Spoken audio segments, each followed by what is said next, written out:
The ways in which Alfred Kimsey Owen and his contemporaries document Sinaloa through writing and photographs essentially orientalizes Mexico. In these writings and photographs, Mexico is described as being a place of backwardness compared to the United States, which is similar to the way in which the Orient was traditionally viewed in contrast to 19th century Europe. In his written depictions of Topolobampo Bay in Mexico, Albert K. Owen promises potential investors a socialist colony of technological advancement and racial equality. This assertion of racial equality, however, did not preclude Owen himself from racializing Mexicans and the indigenous population, especially when discussing labor.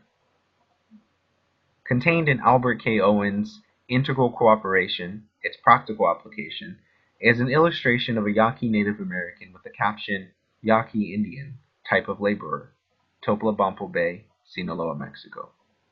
Clothed in simple attire, the Yaqui Indian carries over his shoulder a pot for fetching water. Owen goes on in subsequent pages to emphasize the importance of utilizing Mexican labor from the three Mexican states of Sinaloa, Chihuahua, and Coahuila. Written in the form of a ledger are the estimated numbers of each state's population and respective square mileage. The three above-mentioned states combined for a population of 408,901 people. Owen notes how this is a population from which a considerable labor force can be culled. He also writes that he hopes to exploit the land, quote, that has an abundance of cheap coolie labor. The industrial conditions will be changed. The large areas of arable lands now uncultivated will be worked for American markets, and the coal and other minerals will yield an astonishing output. End quote. Aside from the Mexican and indigenous populations, Owen also anticipated the availability of, quote, coolie labor to him and his fellow colonists once the Topolobampo port is established. The word coolie, of course, is an outdated term that was traditionally used to reference an unskilled worker from Asian countries, namely India and China. The Topolobampo port would allow Owen, the Mexican government, and other entrepreneurs access to the Orient, which they could treat as a collective source of cheap and exploitable labor. The ways in which the potential, quote, coolie labor is written about is similar to the ways in which Mexican labor is written about in Owen's writings, which belies Owen's previous statements on how Mexico and the US are one and the same. They are both outside the Orient and Occident. The ways in which Mexico and the US have been positioned in Owen's own writings say otherwise.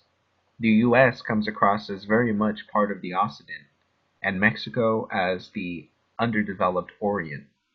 These writings render Owen first and foremost a capitalist.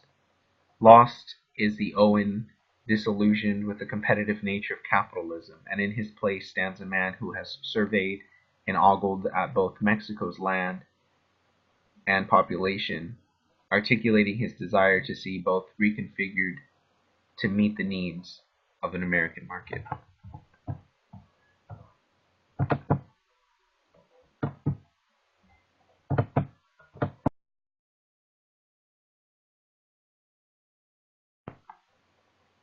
The narratives of the indigenous population are virtually unheard in the materials of the Topolobampo collection.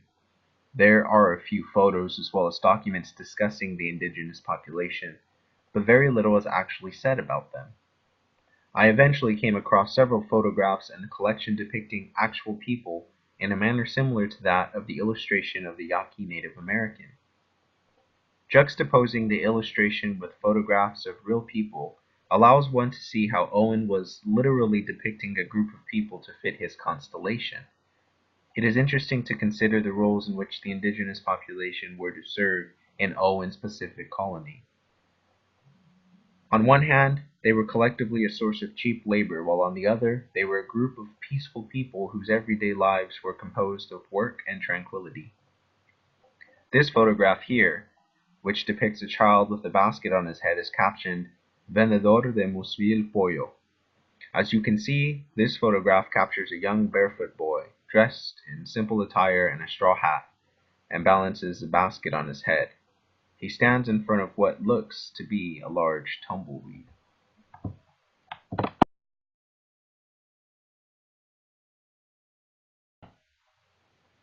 Similar to the photograph with the boy in the basket, there are others placed on the same set amongst similar props, which tells me that these photographs are to a degree performative. Here's another photograph captioned Vendedora de Frutas, or fruit seller. As you can see, the people in this photograph are part of the native population of Mexico. The woman poses for the camera as her daughter shies away, and placed before them are two baskets and a tray by which we, the viewers, can see the assortment of fruits she sells. Behind the mother and her daughter, again, is the artificial looking background in what appears to be, quote, natural scenery, possibly a mountain range or body of water.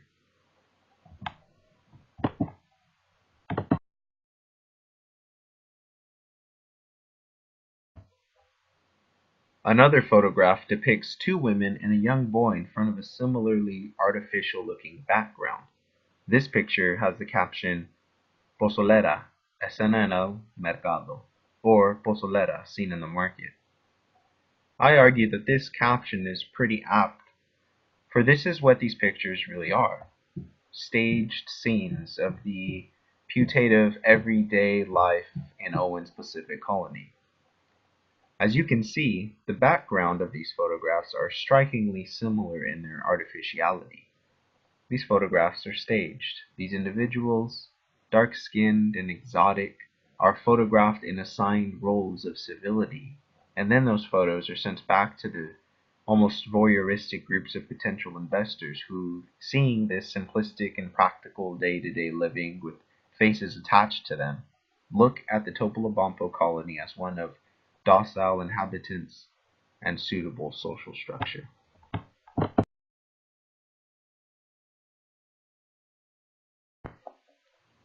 This photograph captures a young boy standing before a donkey.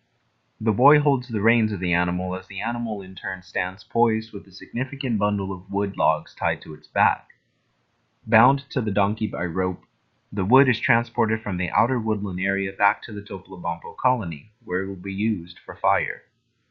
The boy is dressed in all white and a brown hat. He is also wearing sandals.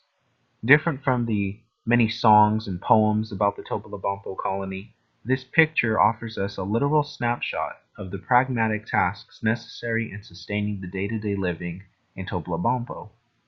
The fact that the fetching of the firewood is done by a boy is significant in understanding the cooperative social agreement among Topolobampo inhabitants, in which all people, regardless of age, would help out and contribute to the communal good. Juxtaposing this image with the previous ones we've seen here, we can still infer that this photograph is also meant to document the native population of Sinaloa, Mexico.